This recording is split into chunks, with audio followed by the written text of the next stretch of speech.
scissors, paper, rock, Satan.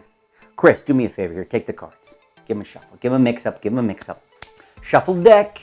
This one's for real. Shuffle deck. Okay, thank you, my brother.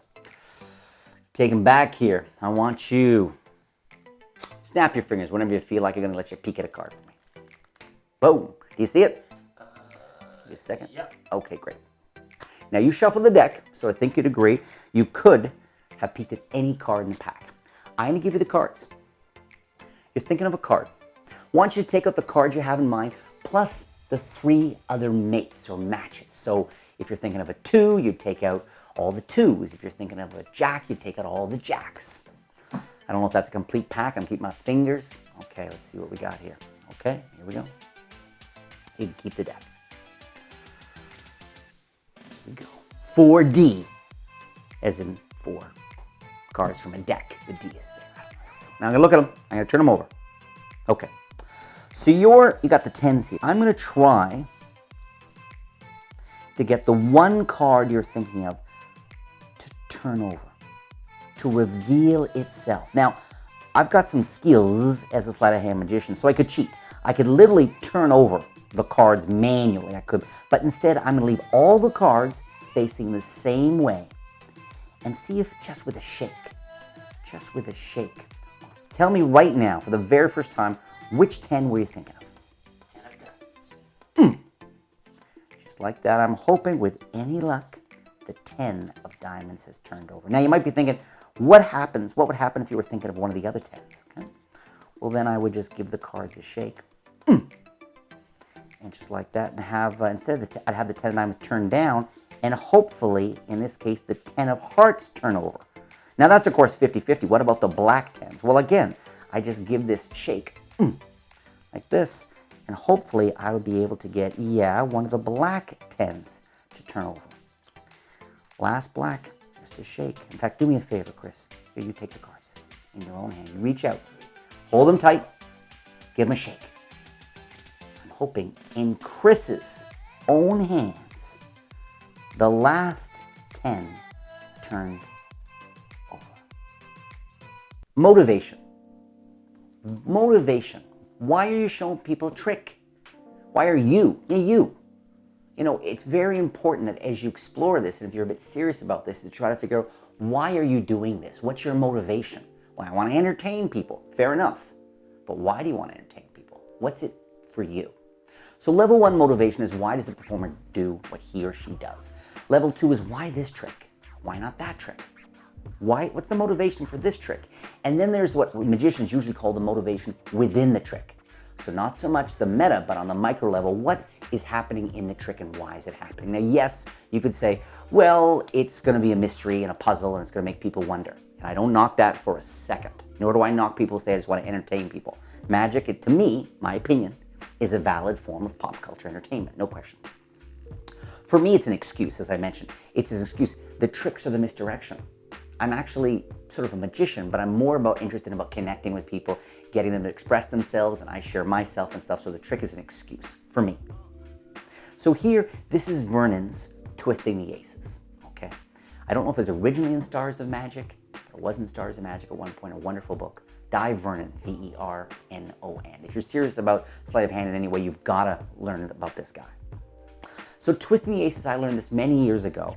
And when I learned it, you know, back in magic days, back in the day, it was enough for a thing to be a mystery. Got 4 aces. One of them turns over, one of them turns over, now this one turns over, and I'm done. And even there was a sense that you'd say, I'm going to make all 4 aces turn over, so there was almost no surprise. There was mystery about how you did it. But, so I, went back to that several years ago and looked at it and thought, it doesn't have the kind of modern motivation I want. I want to do something a little bit more. I want to reveal one of the cards they're thinking of. That's what I want to do. If you're thinking of a card, I don't know which one. Go through the card, take out 4. Give me 4 chances. I'm going to try to see which one is yours. So I don't head in right away saying, I'm going to have all 4 cards change. If you don't catch me on this one, you'll catch me on the next one. The whole thing is motivated by a thought in their head.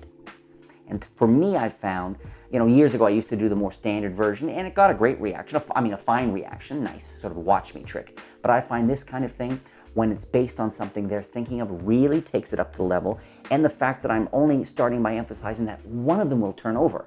And it does. The one card I was thinking of turn over. Cool. End of trick.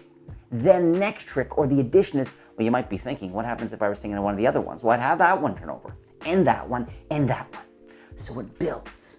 Rather than just sort of the whole Blaine, it builds. It has a flow to it and a motivation, all that kind of thing. The other thing is the original handling for Divergence used a slightly different technique, okay? There was a little bit more card handling, and I realized at one point, wait a second, Ed Marlowe has a move actually called In Lieu of Vernon's Push Through the Fist move. And we're going to look at that in a second. That's what that large action is all about, ladies and gentlemen.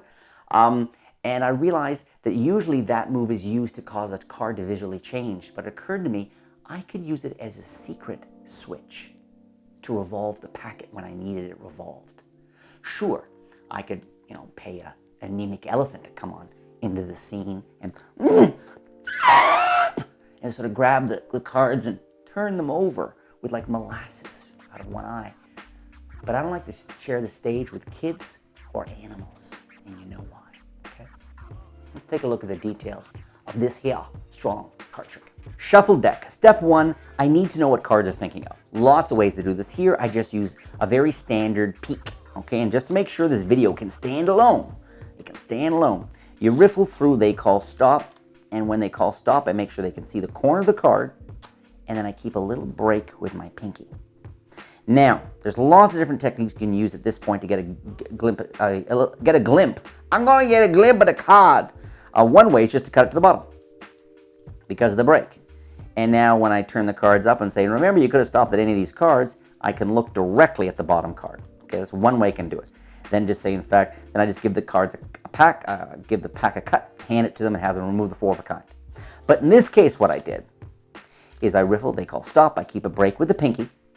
Then by turning the deck over almost like opening a book, the page of a book, from my left to my right, if I turn it over, what happens is the break where I was holding cracks the deck and I'm able to see the card. And you'll find with experimentation that when you're first doing this, when you turn it over, push the pinky to your left. This pinky to your left as you turn everything over. If you push a bit, you get a nice big gap, okay? And over time, I suggest you start trying to work with a smaller and smaller gap. Less chance of getting caught, and also it increases your Spider-Man, Batman skills. Okay, so I do it like this. They see a card, I turn the deck over, I look down at the cards. I don't want to secretly look down. They see me glancing down. I want to deliberately be looking down and then cover it by saying, and you could have stopped me at any one of these cards, right? And they go, yes. Then I hand them the deck. So now I know that their card is the 4 of clubs. And I say, give me a chance to try to get a sense of what the cards. I want you to take out your card and the mates. If you're thinking of, say, breakfast, take out the bacon, eggs, and toast. If you're thinking of Himmler, stop right there. I know. What is it with Jay and Himmler? Got obsessed with these funny names. Another name I love is Chappaquiddick. I love Chappaquiddick. And Onks, O-N-Y-X, I think it is. Onks, Chappaquiddick, Himmler. These are awesome words. Okay. They hand you the cards, and I happen to know, let's say I know for a fact it's 4 of clubs. Okay, so I take the cards. Here I am.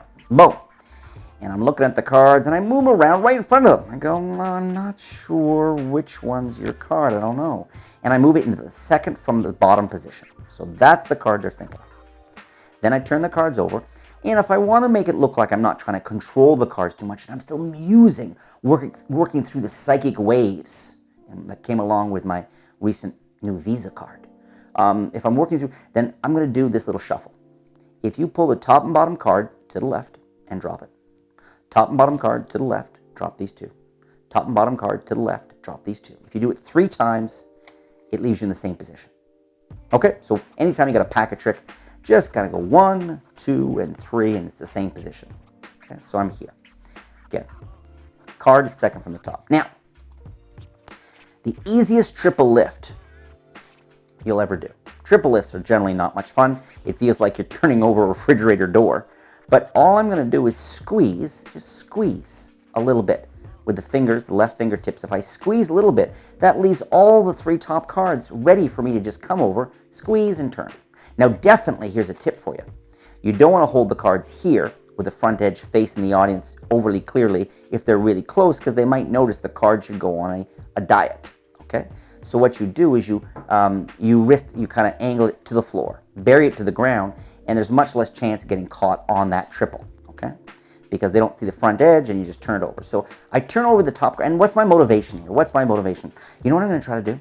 The one card you have in mind, even though you and I shuffle deck, you're thinking of one of them. There's no way I could know which one. I'm going to try to have it turn over.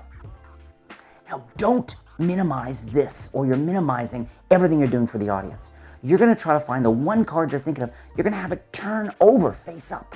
Quite cool, okay? You and I, as card magicians, we think it's, we take it for granted. Lay people don't. So I do. Now, I could cheat. Obviously, I could cheat. I could turn over a card if I want to using my hands. There's my triple. Turn it over. But instead, I'm going to make sure the cards are all facing the same way. And so I take the one card, turn it over. All of them are going to face the same way. And what that leaves me with is, boom, okay? 2 reversed. So here we go. The shake. And I'm going to try to make this look as much like Marlowe's move later on. Sort of pre-sell them on it. Shake, shake, shake. They're like this. And now I'm going to do an Elmsley count. And this is top card comes off. The thumb pushes the next 2 cards, which are taken as 2 into the right hand. Then I count off the last 2 one by one. Okay? Top card, 2, 1, 1. You can snap them off. 1, 2, 3, 4. And they can look very fair. 1, 2, 3, 4. Or you can be a softer touch. And off on an angle. 1, 2, 3, 4. So that shows the 4, and that was the trick. Maybe they haven't named, or they name it, and you go, okay, so 4 of clubs, let's see if I can do this. Shake, shake, shake, and just like that, the one card you were thinking of is turned over. Trick's over. Good trick. Thought of card turns over. Awesome. See, now you might be thinking, though, what happens if you were thinking of one of the other ones? Well, then I shake, and we're going to do Elmsley count again. 1, push off 2, sorry. 1, push off 2, revealing the next one, then 1 and 1. What a great kicker that you had the second card turn over. Saying is for the other ones. So now I'm going to do Marlowe's in lieu of Vernon's push through the fist move, and here it is. I'm going to hold the cards between the tip of the middle finger here and the thumb, and I'm going to shake. And as I shake, my first finger is going to reach over, pull this over, and they're going to pivot. My ring finger, too, is going to push down the corner. And if I push down and use the finger at the same time, I'm able to pretty much invisibly have the packet turn over, but secretly. And I've set them up for the shake. So I've already done these 2. Now I'm going to do the shake, boom, like this.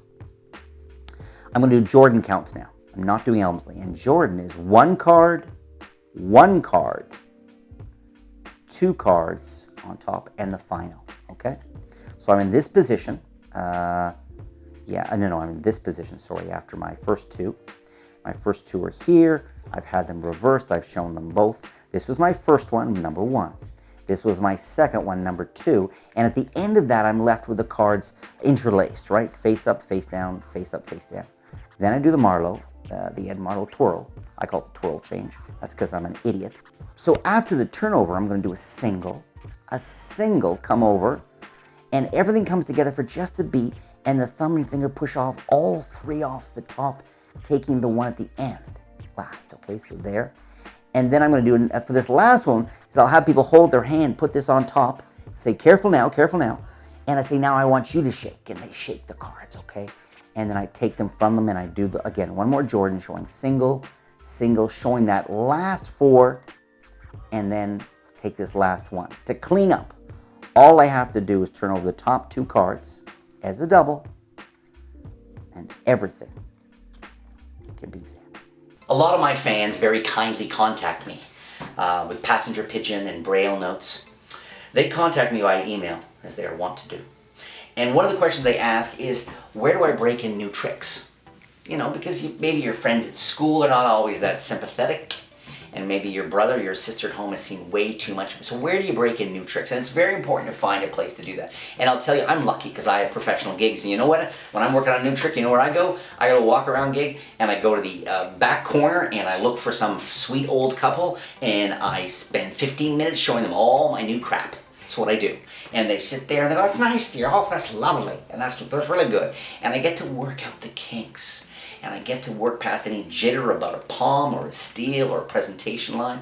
Because you can practice and you can rehearse, but you know where you really learn magic? Performing it for real people. So in your life, try to find somebody who can be a guinea pig. Or if you're in a situation, you know, even someone at school, you can say, "Look, hey, you know, you're my friend. Do you mind if I sort of show you all my tricks and we'll get together, you know, in third period, whatever, and show you a bunch of tricks." And just, you know, I don't even want to know what you think, really. Just watch them and I'll try not to screw up, okay? It's nice when you can do that. And then, having polished it, you can go out and show people that are going to be harder audiences, okay? Just a tip, want to respond to my fans. That question comes up a lot. Thank you. I hope you enjoyed this video. Like I said, it's a variation on a classic dive version called Twisting the Aces. Great trick. I did it for years.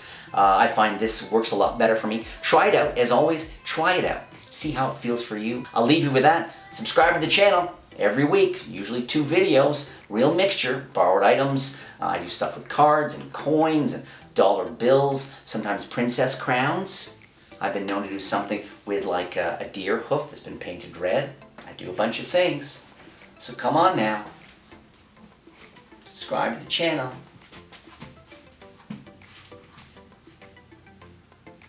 I'm not sure what else to do right now.